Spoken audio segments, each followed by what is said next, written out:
বকেয়া বেতনের দাবিতে এবার কর্মবিরতি বিদ্যুৎ কর্মীদের। অভিযোগ, গত 3 মাস ধরে বিদ্যুৎ কর্মীদের বেতন বন্ধ। গত 6 মাস ধরে দেওয়া হয় না পিএফ ও মেডিকেলের কোনো সুবিধা। অথচ তীব্র দাবদাহের মধ্যে বিদ্যুৎ পরিষেবা যাতে ব্যাহত না হয় সেই লক্ষ্যে প্রতিনিয়ত কাজ করে চলেছেন বিদ্যুৎ কর্মীরা।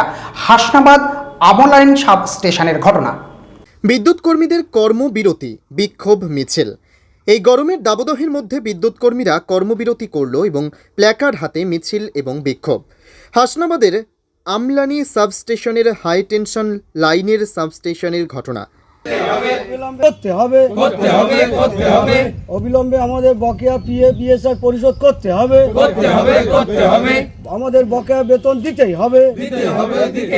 আমাদের কর্মবেতন পরিশোধ না হলে আমাদের কর্মবিরতি চলবে। বিক্ষোভকারীদের অভিযোগ, তারা 3 মাসের মাইনে পায় না এবং পিএফ মেডিক্লেম 6 মাসের দেওয়া হয় না। বহুবার ঠিকাদারের মালিক এবং বিদ্যুৎ দপ্তরের ঊর্ধ্বতন কর্তৃপক্ষকে জানিয়েও কোনো কাজ হয়নি। অগত্যা আজ বিদ্যুৎ কর্মীরা কর্মবিরতি করে আন্দোলনে সামিল হলো।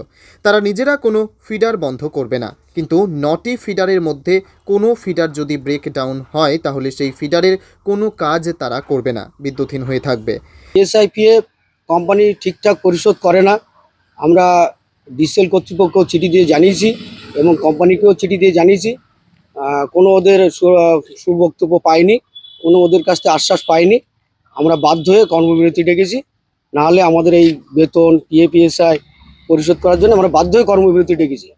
আচ্ছা, এই যে ধরুন এই যে প্রচণ্ড গরম, তার মধ্যে যদি কোথাও যদি কারেন্ট অফ হয় বা কোনো ফিডার যদি ব্রেকডাউন হয়, তাহলে তো সাধারণ মানুষের প্রচণ্ড সমস্যা হবে। তখন আপনারা এখন আমরা কর্তৃপক্ষকে চিঠি দিয়ে জানিয়েছি কর্মবিরতি করব বলে। এবার যদি কোনো লাইন খারাপ হয় বা কোনো ব্রেকডাউন হয়, তাহলে কর্তৃপক্ষ সুব্যবস্থা নেবে। তার জন্য অন্য লেবার দিয়ে লাইন তুলবে, কীভাবে ব্যবস্থা নেবে তারাও দায়ী থাকবে। আমরা তো পেটের জ্বালায় এটা কর্মবিরতি নিতে বাধ্য হচ্ছি। এবার কর্তৃপক্ষের চিঠিতে জানানো আছে, তারা সুব্যবস্থা নেবে, কিভাবে লাইনটা চালাবে। বলছি যে আপনাদের এই যে কর্মবিরতি লাগাতার চলবে যতক্ষণ না সমস্যা না, আমাদের সমস্যা বেতন চিঠি অনেকবার করেছি, এক দুবার না, অন্তত 10 বার। তা আমাদের সমস্যা সমাধান করে। 1 বছর ধরে আমাদের ঠিকঠাক মাইনে পিএফএসআই কিছুই হচ্ছে না। 3 মাস ধরে মাইনে, 1 মাসের মাইনে তো 2 মাসের মাইনে পড়ে থাকছে। প্লাস এই 5-6 মাস ধরে পিএফএসআই কোনো টাকা জমা পড়ছে না। এমনিতে হাই টেনশনের কাজ 33/11 কেভি সার্ভিস স্টেশনে আমরা কাজ করি। তো আমাদের যদি ঠিকঠাক না হয় চলে, তা আমাদের তো এই কাজ করার কোনো মানে হয় না। শুধু তাই না, এই সামান্য বেতনে তবু আমরা এই ফ্যামিলি নিয়ে মানে গুছিয়ে নিয়েছি। এবার 3 মাস ধরে মাইনে পাচ্ছি না, 6 মাস ধরে পিএফএসআই জমা পড়ছে না। এবার যদিও বা আমার লোকসভা ভোট ছিল, তাও আমরা কর্মবিরতি সে সময় ডাকিনি। তবু আমরা এর মধ্যে নিয়ে আমরা মানিয়ে চলছিলাম, কিন্তু বারবারই আমরা ডিভিশনে বসে ডিভিশনকে জানিয়েছি, চিঠি দিয়েছি। এই চিঠিতে কোনো সুরাও হয়নি। এবার এমন তো অবস্থায় আমরা দূর থেকে আসি, এখানে আসতে গেলে আমাদের 100 থেকে 150 টাকা খরচা হয়, সে পয়সাও নেই। এখানে এসে আমাদের এমনকি দুপুরবেলা খাওয়া জোটে না, পয়সা নিতে কী দিয়ে খাবো। বাধ্য হয়ে আমরা টোটাল টিম এই সাবস্টেশনের আন্ডারে হিঙ্গলগঞ্জ ব্লক, হাসনাবাদ ব্লক এবং টাকি পৌরসভা সহ বিস্তীর্ণ এরিয়া আছে। এই গরমের মধ্যে যদি ব্রেকডাউন হয় তাহলে এলাকার মানুষের ভোগান্তির শেষ থাকবে না। বসিরহাট থেকে সুকান্ত দাসের রিপোর্ট, পিবি নিউজ।